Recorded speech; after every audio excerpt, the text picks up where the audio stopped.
Good morning. Hi, How are you today? I'm really good. How are you? I'm good. I'm excited to get working with you today so we can talk about your pretty awesome lesson. You ready to get started? Yeah. All right. So before we get into anything today, I think we should start off with I thought your lesson was really great. I was really impressed with the manipulatives that you created. I think that's so awesome. Thanks. And I really enjoyed your lesson. And before I give some more pros, I would like to hear what you felt went well. I liked being able to use the word mapping boards that I made. I don't always know how best to use them. I'm still learning about that, but I was excited to be able to use them with the kids. I think the kids were engaged and I think it helped them. Those were some of my struggling readers.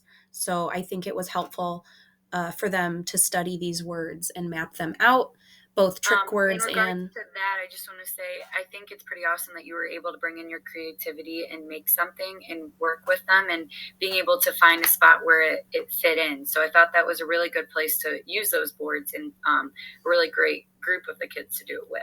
thank you. Yeah, and it was just good for that reason, I think. I think on my end, I could be a bit more prepared with which words I want to use specifically. I had the words with me, but I hadn't thought to like pick the exact specific words I wanted to work with. I don't know why I didn't think of that, but I think next time if I pick the words out beforehand, it could save a little bit of that wait time.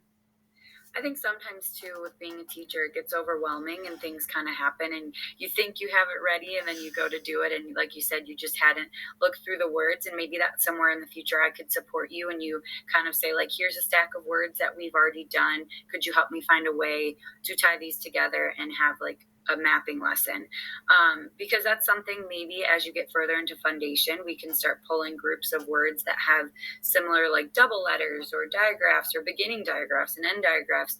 But I know we're still pretty early on in foundations, and as you get through it we'll be able to sort those words more, Okay. which I think you kind of tied into my next question talking about where do you feel like what areas need some work with maybe this type of lesson. Do you have any other things along with besides just looking at the words more beforehand? Um, I would say the preparation is important. And then what else might I do differently? I'm not sure. What? um, I know you had written, maybe this can kind of help with our conversation a little bit. You had written that you'd wanted some feedback on giving directions, questioning in the lesson, and just asking some support of things I would change. But maybe so with questioning in your lesson, maybe we could kind of look at not only the patterns of how the word is made, but maybe the types of words. So this can be where you can have those cross-curricular moments and bring in some more science and social studies vocabulary words. Maybe even if they have some new spelling patterns or spelling or sound patterns, we can kind of tie in some things there, which could dive into deeper questioning by maybe asking them, well, what does this word mean? How do we use it in a sentence? Where have we seen this or heard this word before? And that could kind of layer some more questioning based on throwing in some content specific words. I think that's a really great idea. And like as we've talked about before, I struggle with fitting in science and social studies. And I think combining a word mapping lesson with a vocabulary lesson is just a really good idea to layer those skills in there and really kind of make it stick. Yeah, and I think too, by doing that, it opens up the doors. Now, a lot of times in our vocabulary words, we would have sound patterns or spelling patterns that maybe we haven't yet taught. And this could kind of open the eyes to some students to like previewing some of the stuff they may learn, which will build up their confidence because typically our lower kiddos can maybe get a little frustrated or not as engaged when they feel like it's just above their head or they have no idea what's going on. So maybe previewing some of these words or the patterns might help keep their engagement, but also boost their confidence a bit.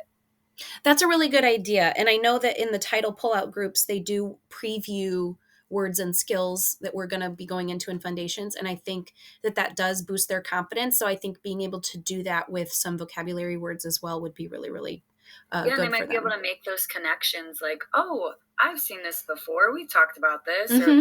kind of just again, sink in more of that engagement. You would also ask for some feedback on your corrections. I think you got to give yourself a little more credit. I think you did a great job with your corrections. I don't think they were more confusing. I think the biggest thing to remember with corrections, and we've spoken on this before, is making sure it's specific, but it's fluid. It keeps it moving. It's not dragging on something. It's identifying maybe something correct or maybe something incorrect, but identifying it specifically so that way they know what exactly they're getting that feedback on. Yep, I agree. And I think because this was a videoed lesson, I was a little bit more nervous.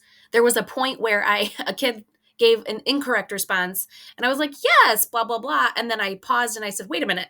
Wait, that wasn't right." See, but that's So, a good teachable moment though, because just like it just I think it makes us as teachers more human. Just because it shows, even adults, we make mistakes and like, look, I was resilient. I carried on, I moved through it and like no big deal. So I think those are good moments that you can spin them like might be like at first we're like, oh, but they're kids, so you can turn them into that teachable moment. awesome. Thank you. Yeah. And then, so kind of now we talked about our celebrations and maybe some areas where we felt we could grow a little bit. What kind of support do you see yourself needing moving forward, and what can we do together to carry these learnings forward? I think that any ideas that you have about tying in the science social studies and picking words that we could use in this word mapping activity in a different Hmm. way, and again, preparing specific words to use, I think would be really really great, as well as maybe more of using the word in a sentence, using it in context rather Hmm. than just mapping it in isolation. I think those would be so anything you have to support that. Yeah, I think if we met in the beginning of planning and kind of talked about what you were teaching that week and what skills we were working on, and then I could spend some time finding maybe some vocabulary words or short stories or things like that could kind of tie in the cross curricular, but then also allowing us the time to have those set words beforehand and kind of know where we're going with them. And I think using them in a sentence beyond the mapping kind of gets them their thoughts off of the board and off of whatever it is, and they have to really think. So I think Hmm. it just kind of takes it to that higher level thinking, like, okay, let's map it, let's talk about it, let's do it. Now let's extend that thinking. So I can definitely support you in those areas and get together some vocabulary words and some different activities like that. Awesome, thank you. And Yeah. any foundations aligned resources, I'm always looking for things like that to help with my teaching or supplement or support for parents at home, things like that. Yeah, um, absolutely. I have a lot of great resources with mapping that can align with foundations and those trick words that I can definitely get you. that is awesome, thank you so much. Yeah, just um, remember, we're a team. I'm here to help you through it. So, however, I can support you inside the classroom and outside the classroom, just let me know. Thank you so much. I appreciate it. Thank you. Talk to you soon. Talk to you soon. Bye.